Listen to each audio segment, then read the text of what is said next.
ជំរាបសួរលោកគ្រូសួស្តីអ្នកនរគ្នាចាំថ្ងៃនេះដែរខ្ញុំនឹងបង្ហាញពីរបៀប install SSH server ចឹងមុនដំបូងខ្ញុំចាប់ផ្ដើមចូលកម្មវិធី Visual Box របស់យើងហ្នឹងមកហើយកន្លែងនេះគឺខ្ញុំចុចយកចង់ snapshot វាមួយទុកចឹងខ្ញុំដាក់ click លើ current state ហ្នឹងមកហើយបន្ទាប់មកយើងដាក់ឈ្មោះចឹងកន្លែងនេះយើងដាក់ឈ្មោះអីក៏បានដែរស្អីតែយើងទេតែអានេះខ្ញុំដាក់ឈ្មោះដាក់12 February 2026មកថ្ងៃដែលខ្ញុំធ្វើ take snapshot ហ្នឹងហើយunderscore stable មកតោះមកយើងចុច OK ចឹង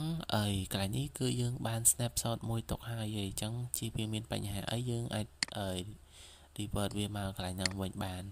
ចឹងបន្ទាប់ពីខ្ញុំ snapshot ហើយខ្ញុំចាប់ផ្ដើមstart កម្មវិធីហ្នឹងមក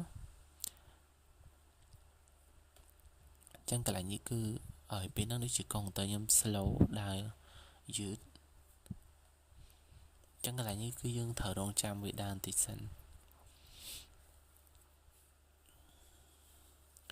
នេះចឹងហើយយើងតើយើង start វានឹងលោតផ្ទាំងហ្នឹងមកមួយឯងចឹងជំហានបន្ទាប់គឺខ្ញុំវាយ command sudo apt update ចឹងគឺខ្ញុំ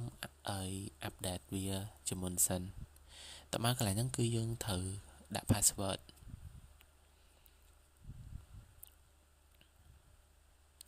ចឹងកន្លែងនេះគឺយើងរងចាំវាដើរបន្តិចupdate នោះវានឹង load ឃើញយើងឃើញ12 pancake can be upgrade ចឹងកន្លែងនេះយើងអាច run វាយ command apt ចឹងកន្លែងហ្នឹងយើងវាយ command apt list dot upgradable ចឹងកន្លែងហ្នឹងគឺនោះវាមាន12 pancake ដែលយើងអាច upgrade បានចឹងកន្លែងនេះគឺយើងវាយ command នេះដើម្បី view list ដែលអាច upgrade បានចឹងយើងវាយ command ហ្នឹងហើយយើង enter វាមក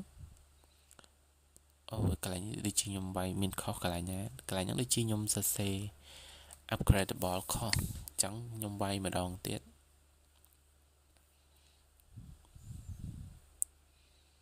ចឹងកន្លែងនេះគឺវា load មកអីដែលយើង upgrade បានគឺមាន12 pancake ចឹងមកបន្ទាប់មកយើងវាយcommand sudo apt update ដើម្បី update pancake ហ្នឹងយើងវាយ sudo apt update ហ្នឹងមកចឹងកន្លែងនេះវានៅសល់ទៀត12 pancake can be upgrade ចឹងយើងវាយ sudo apt upgrade អាហ្នឹងដើម្បី upgrade pancake ហ្នឹងចឹងខ្ញុំយក yes បន្ទាប់មកកន្លែងនេះគឺយើងរងចាំវា upgrade រឿងយូរបន្តិចដែរចឹងកន្លែងនេះគឺវាដំណើរការរហូតដល់100ពិសេស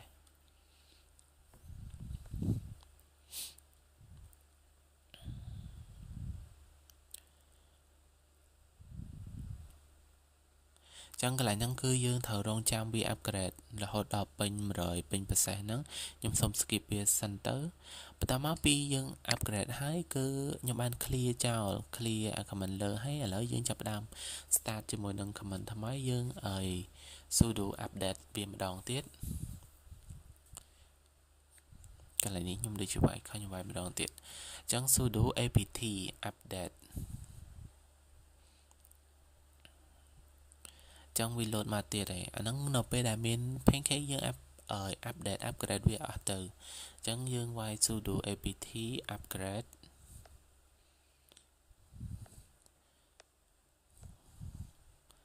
ចឹងកន្លែងហ្នឹងគឺខ្ញុំសូម update វាឲ្យអស់ទៅ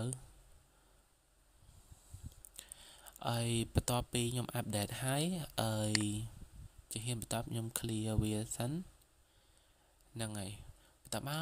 យើងចូលកន្លែង setting នេះម្ដងគឺយើងចូលហ្នឹងដើម្បីចូលកន្លែង network ហ្នឹងគឺយើងដើម្បីអាចconnect interface network របស់យើងហ្នឹងចូលពីខាងក្នុងចេញមកខាងក្រៅបានអញ្ចឹងកន្លែងហ្នឹងយើងរើសកន្លែង attach to ហ្នឹងខ្ញុំរើសយក bridge adapter ហើយកន្លែង name ហ្នឹងគឺយើងយក wireless របស់យើងបន្ទាប់មកយើងចុចOK ហើយកន្លែង name ហ្នឹងគឺឈ្មោះ wireless របស់យើងហ្នឹងខ្ញុំភ្ជាប់មួយ Wi-Fi អញ្ចឹងទៅឥឡូវយើង ដល់ដំណាក់កាលបន្ទាប់គឺយើងចូលឡើងផ្ទាំងមិញនឹងឲ្យដែរមកហើយយើងវាយIPA ដើម្បីមើល IP របស់យើងកន្លែងហ្នឹងវាមាន IP របស់យើងអញ្ចឹងបន្ទាប់មកខ្ញុំវាយ HMI ដើម្បីមើលឈ្មោះ user ហើយនឹង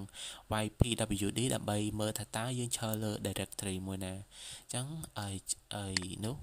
អញ្ចឹងជាហ៊ានបន្ទាប់គឺខ្ញុំចាប់ផ្ដើមធ្វើការជាមួយនឹង SSH ដើម្បីអាច connect VMware ចូលខាងក្នុងវាបានអញ្ចឹងមុនដំបូងគឺយើងចូលឡើងផ្ទាំងយើងអណ្ដើរហ្នឹងមកហើយកន្លែងនេះខ្ញុំសូមបើកដើម្បីងាយស្រួលមើល comment ទី1នោះគឺ comment សម្រាប់install Open SSH របស់យើងហ្នឹងអញ្ចឹងយើងវាយ comment ទី1គឺដើម្បី install វា sudo apt install open SSH ដកserver អញ្ចឹងយើង enter កន្លែងហ្នឹងគឺយើងត្រូវគឺវាត្រូវឲ្យយើងបញ្ចូល password របស់យើងហ្នឹងមក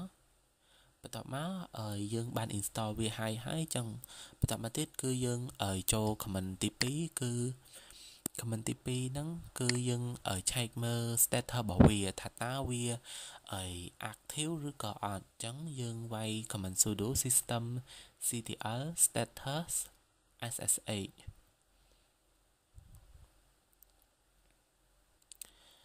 ចឹងយើងវាយ comment ហ្នឹងគឺដើម្បីមើលថាវា active ឬក៏អត់ចឹងខ្ញុំវាយឲ្យខ្ញុំ enter មកនោះគឺអាពណ៌ខៀវនោះពណ៌បៃតងនោះគឺវាដាក់ active running ហើយចឹងបន្ទាប់មកយើងចូលដល់ comment ទី3 comment ទី3ហ្នឹងគឺដើម្បី allow វា sudo u ចឹងកន្លែងនេះគឺខ្ញុំវាយខុសខ្ញុំដាក់ usw ក៏ពិតខ្ញុំសរសេរឡើងនោះខុសក៏ពិតកន្លែងហ្នឹងគឺ uf ខ្ញុំបានដូរវិញឯង usw sudo usw allow ssh ចឹងយើងវាយ comment ហ្នឹងគឺដើម្បី allow បន្ទាប់មកយើងចូលដល់ជាហ៊ានបន្ទាប់គឺ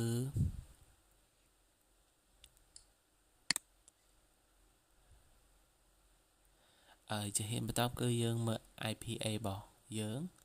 ឲ្យវាយ IPA ដើម្បីមើល IP បន្ទាប់មកយើងបើកផ្ទាំង CMD យើងបើកផ្ទាំង CMD ក្នុងម៉ាស៊ីនរបស់យើងហ្នឹងមកដើម្បី connect វាទៅមួយនេះហ្នឹង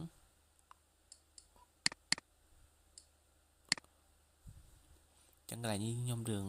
ញ៉ៃតិចព្រោះពេលហ្នឹងកុងទ័រចង់អត់ថ្មផងហើយscreenshot នៅសាលាចឹងវារឿងញ៉ៃបន្តិចអត់អីទេចឹងយើងវាយយើង ping យើងវាយឡើង IPA នោះយើង ping នោះIP របស់យើងគឺ100 72.20.10.2 ហ្នឹងយើង ping ទៅ IP យើងហ្នឹងមកចឹងយើង ping 172.20.10.2 ចឹងនោះគឺយើង ping ស្គាល់ហើយគឺវា reply ហើយចឹងយើងអាចវាយcomment បន្ទាប់ទៀតគឺយើងចាប់ផ្ដើម connect វា connect SSH ហ្នឹងអញ្ចឹងយើងវាយ comment SSH យើងដាក់ឈ្មោះ user របស់យើង add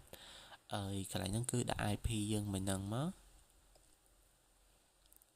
172.20.10.2 បន្ទាប់មកយើង enter ហើយវាសួរយើងអញ្ចឹងកន្លែងនេះយើង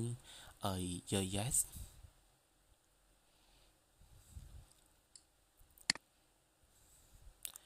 បន្ទាប់ពីយើងយក yes ហើយវាឲ្យយើងដាក់ password គឺយើងដាក់ password ទៅហើយយើងកន្លែងហ្នឹងគឺយើងដាក់ password បន្ទាប់មកខ្ញុំ